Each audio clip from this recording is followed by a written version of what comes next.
Film की शुरुआत एक खूबसूरत लेकिन थोड़ी वीरान फार्म हाउस से होती है, जहां रमोना अपने दो बच्चों, एक छोटी बेटी और बेटे टेलर के साथ रहती है।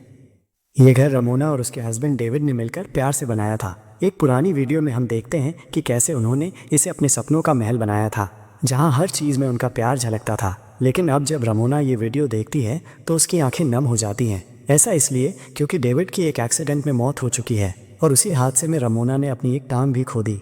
ये एक्सीडेंट रमोना को अंदर तक तोड़ चुका है। वो अपने परिवार का ठीक से ध्यान नहीं रख पा रही है।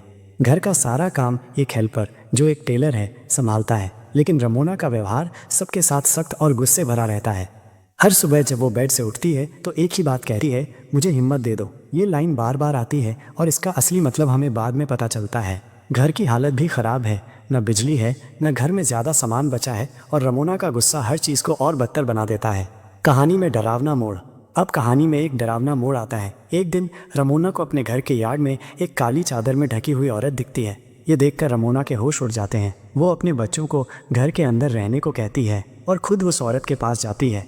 उसे डराने के लिए वो कहती है, मेरे हस्बैंड थोड़ी देर में आ रहे हैं, तुम यहाँ से निकल जाओ। लेकिन वो औरत ऐसा जवाब देती है जो रमोना के पैरों तले ज़मीन खिसका देता है। वो कहती है, तुम्हारा हस्बैंड तो मर चुका है एक एक्सीडेंट में, और उसी एक्सीडेंट में तुमने अपनी ये टांग भी खो दी। रमोना का डर अब हद पार कर जाता है।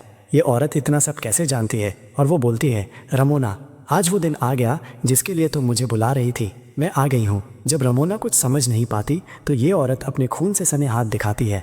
अब रमोना पूरी तरह से घबरा जाती है। वो अपनी कार के पास भागती है, सोचती है कि फ़ोन चार्ज करके पुलिस को बुलाएगी, लेकिन कार स्टार्ट ही नहीं होती। बेबस होकर वो घर के अंदर वापस आती है। बच्चे उससे बार बार उस काली चादर वाली औरत के बारे में पूछते हैं, लेकिन रमोना उन्हें डांट कर चुप करा देती है। उसका गुस्सा अब कंट्रोल से बाहर हो रहा है।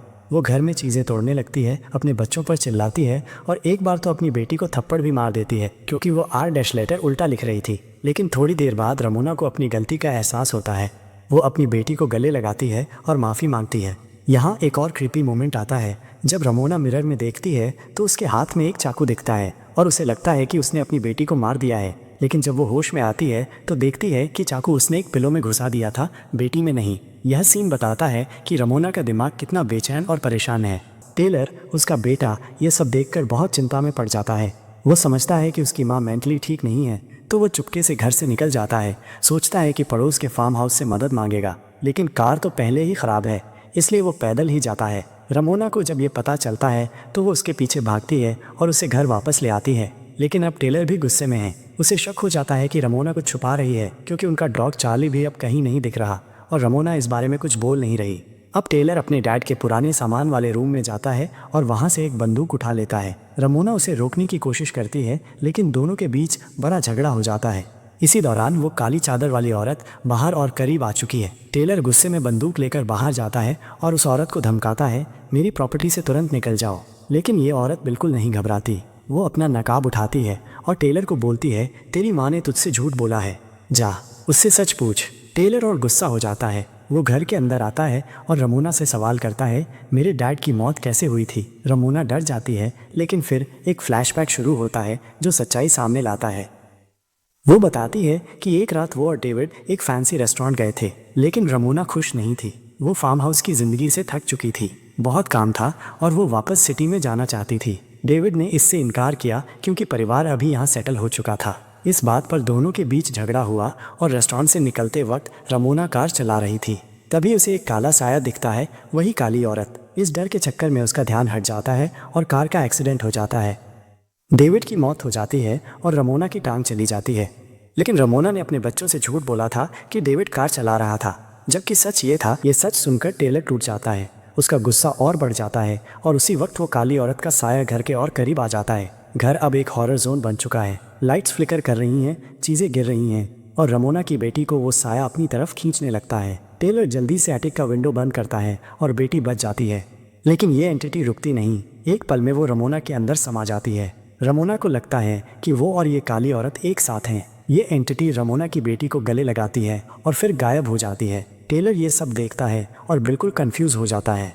अब रमोना और टेलर मिलकर अपनी बेटी को ढूंढने लगते हैं। इस दौरान रमोना एक ऐसे कमरे में जाती है जहां उसका पास्ट उसके सामने आता है। उसमें डेविड है जो बहुत खुश लग रहा है। बोलता है, देख तेरे पसंद के फूल भी यार्ड में खिल गए हैं। लेकिन अगले ही पल सीन बदल जाता है और डेविड रमोना को मारने लगता है।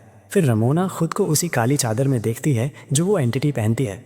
ये सीन जब खत्म होता है, रमोना वापस एटिक में होती है अपने बच्चों के साथ। वे सब नीचे उतरते हैं और वहाँ वो काली औरत फिर से सामने आती है। रमोना डर के मारे उस पर बंदूक तान देती है।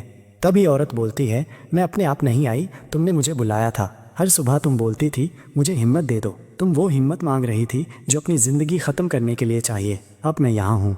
ये एंटिटी रमोना को अपने आप को ख़त्म करने के लिए उकसाती है। बंदूक रमोना के गले के नीचे है और वो ऑलमोस्ट गोली चला देती है। लेकिन अगले सीन में रमोना उस कमरे से सेफ बाहर निकल आती है। बच्चे पूछते हैं वो औरत कहाँ गई। रमोना बोलती है अब वो वापस नहीं आएगी, मैंने उसे भगा दिया और मैंने अपने अंदर इतनी हिम्मत जमा कर ली है कि अगर वो वापस भी आई तो मैं उसका सामना कर सकती हूँ। फिल्म का सबसे बड़ा ट्विस्ट। अब यहाँ फिल्म का सबसे बड़ा ट्विस्ट आता है। घर की बिजली वापस आ जाती है, उनका डॉग चार्ली भी वापस आ जाता है और घर में एक पेंटिंग दिखती है जो रमोना ने खुद बनाई थी। इस पेंटिंग में वही काली औरत है जो हमने पूरी फिल्म में देखी। तो ये औरत थी कौन? असल में ये रमोना के अपने अंधेरे विचार थे। रमोना के अंदर इतना गिल्ट था अपने हस्बैंड की मौत का, अपनी टांग खो देने का और अपने बच्चों के साथ गलत बर्ताव का कि ये नेगेटिविटी एक रूप बन गई। ये काली औरत कोई बाहरी शक्ति नहीं थी, बल्कि रमोना के दिमाग का एक हिस्सा थी जो उसे और उसके परिवार को डरा रही थी। जब रमोना उस कमरे से बाहर आती है तो असल में वो अपनी गलत सोच और नेगेटिविटी से बाहर निकल आती है। इसलिए वो एंटिटी भी खत्म हो जाती है और रमोना का परिवार वापस खुशी से जीना शुरू कर देता है। तो दोस्तों, ये थी the women in the yard की कहानी। ये फिल्म मेंटल हेल्थ, गिल्ट और दुख के गहरे थीम्स को दिखाती है। रमोना की जर्नी बताती है कि हमारे अंदर के नेगेटिव विचार कितने खतरनाक हो सकते हैं, लेकिन अगर हम उनका सामना कर लें तो हम अपनी ज़िंदगी में रोशनी ला सकते हैं। ये एक रिमाइंडर है कि अपने मेंटल हेल्थ का ध्यान रखना कितना ज़रूरी है। ये एक्सप्लेनेशन आपको कैसा लगा? अगर आपने ये मूवी देखी है तो कमेंट में बताएं क्या लगा, और अगर नहीं देखी तो जल्दी से देख डालो। और हाँ, अगर ये वीडियो पसंद आया तो लाइक करो, चैनल को सब्सक्राइब करो और बेल आइकन दबा दो ताकि हर नई वीडियो का नोटिफिकेशन आपको मिले। मिलते हैं अगले वीडियो में, तब तक के लिए स्टे स्पूकी और अपना ख्याल रखना।